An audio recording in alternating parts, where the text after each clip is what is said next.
So I'm with Jeff Marsico, the newly named but longtime senior person at the Kafafian Group. He's now the president, which I congratulate you for, Jeff. Congratulations on that. Thank you. And I was interested in talking to Jeff again because he has a unique perspective on what's going on in community banks of all sizes, and writes frequently. I'm a big fan of Jeff for Banks, which if you're not familiar with it, you ought to check it out. Jeff provides lots of different looks at what's going on in the banking industry. But one of the things that he'd written before Christmas, I think it was before Christmas, was the wish list for branch managers. Yeah. And I thought it's a great article. We'll have a link to that so you can take a look at it. But Jeff, the branch managers that I deal with are often people that today are being asked to be more involved in the small business arena. And you had some, I think, some very smart advice for bank management as you put this bank wish list together. But what are some of the things that you think are really important for branch managers to be successful? Yeah. So first, a little context there. I actually was a branch manager. It was 25 years ago, so it was quite a number of years ago. I don't want to say I was recent, but I remember one time, and I was a hunter. I really disliked doing operational duties. You could talk to my regional manager, who's now the head of retail of a Pennsylvania bank, but who would confirm you weren't really very good at operational duties. I wasn't really good at operational duties. I would ignore them and things like that. But I like to go out and hunt for business. And one time I talked to a car wash operator that wanted to expand the number of bays at their thing. And that required, I don't know, maybe 1990s, maybe a $200,000 loan of some sort, not very big. So we, as a branch, had a commercial lender assigned to us, and his reaction to me calling up was, "Don't call me with this crap." I am quoting because I remember it 25 years later. "Don't call me with this crap." Well, that's the crap that's very valuable. And now that many community banks want the branch banker themselves to do, which I think is the right move, but they really haven't developed or put the tools in the toolbox or evolved their thinking of what they expect of a branch manager in how they select them, and how they hold them accountable, and in how they develop them. And that's what the list came out of, is there's a mismatch between what a bank expects of their branch managers and the capabilities of their branch managers, or how the bank has developed those branch managers. And that's where the list came out of. Yeah. Well, I think one of them was just an absolute clarity of what you want that branch banker to do, right? So you can't be sending all these mixed signals that, like when I was there, I'd get a call if I didn't, balance the ATM on a Tuesday or whatever the day was. But if what you want me primarily to do is grow core deposits by way of small business banking, well, you should make sure I was absolutely clear, and don't be sending me mixed messages. Teach me how to actually supervise branch personnel, that they are empowered to reconcile branch capture and not get me involved in that process.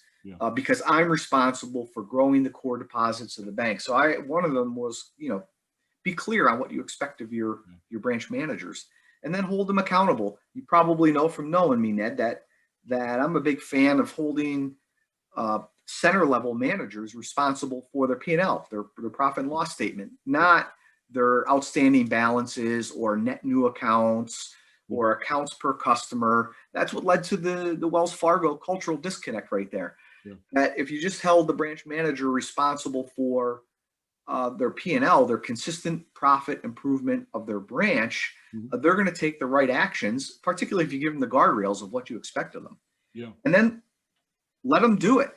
How many times do regional managers or operations people, call to question a waived fee for a customer, or somebody who you put on perpetual fee waivers or something like that? Empower the branch manager to be able to make those across the desk decisions Yeah. or over the phone line decisions on behalf of the customer, because they're responsible for their own P&L, Right. right? They know that if I put this person on perpetual fee waive, I'm going to lose that revenue. It's going to be out of my fee income. Mhm. Oh, but their average balance is 3 times more than the average balance of the small business. Yeah.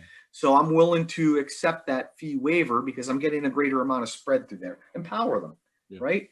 And then the one that always kills me, and I don't know, you deal with frontline people a lot because that's your business, support. A lot of times there's some support center managers that can be quite tart in their communications with branch people because they didn't check a particular box on a form or something like that.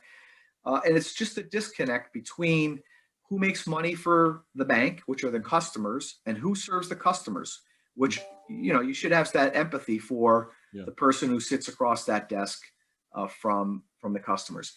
And then the operations, we do process improvement reviews at banks, and sometimes we actually recommend that branches take some operational duties just because of that slack time that tends to ebb and flow. But I'm not suggesting that the branch manager has to execute on that. Right. There are operations persons that do work in the branches. We should be honest with ourselves, they're doing it. But if the branch manager's responsibility is to grow small business deposits, let's make sure that that person has plenty of bandwidth to be able to do that and isn't saddled counting vault cash. And then the last one is the development plans. And I know you're involved in the development that so many development plans at banks are focused on compliance and operations, but it's not focused on small business cash flow management or, how our system can handle small ticket commercial loans, which, back to that car wash, analogy, it would have been nice if there was a small business lending system, an automated small business decisioning system that branch manager would have been proficient at using and knowing what could get through that pipeline based on financials. So develop the branch manager to do what you expect of them, what you did in your clarity of expectations. I think that banks underutilize the branch as a distribution channel. They use it more as a transaction center, and we have been slow at the evolution into that touch point for prospects and to expand relationships into existing customers. Well, I think you've nailed a lot of the key issues. I mean, clarity of communication, expectations, trying to give people the right kind of support, the right kind of tools. I am interested, in the career development aspect of it, and maybe the future of the branch manager, given all that we've learned over the last couple of years now, and the changes that are taking place as we speak in all size banks, but particularly in community banks. What do you see as the role of the branch manager going forward? Yeah, I think they ought to think that the branch manager could ultimately be the breadwinner, that level of professional, that could be the breadwinner in their home, that this could be a career destination point rather than a waypoint for the up and comers. But it could be a destination point. Imagine we talked about the banker in my hometown, Bobby Enck. Bobby Enck. In my hometown, that guy owned the town of Elizabethtown, Pennsylvania, and it's that type of person we should keep in mind when deciding who is going to be the tip of the spear for our customers in different geographic locations. We should have that king or queen of the town in mind. Also, that branch banker could also be a launching point for your next level of commercial lenders. We've talked about developing commercial lenders from within. It doesn't just have to be from the credit analyst ranks. It could be from portfolio managers, credit analysts, branch managers, small business bankers. They could all be feeding pools for your more sophisticated, taking care of your more sophisticated commercial clients through commercial lending. Yeah. It's almost back to the future, Jeff, back to the throwbacks, the Bobby Encks, who really were the kings and the queens of the marketplace, who owned the market. And those were the go-to people. Well, Jeff, this is fun. I appreciate your sharing your perspective. This is another Ned Talks that hopefully you will find some benefit in, but we'll have some links to Jeff's original wish list. And we hope that if any of these ideas are of interest to you, you'll pursue them with Jeff or with me. So have a great day, Jeff. Great to be with you. Thanks, Ned.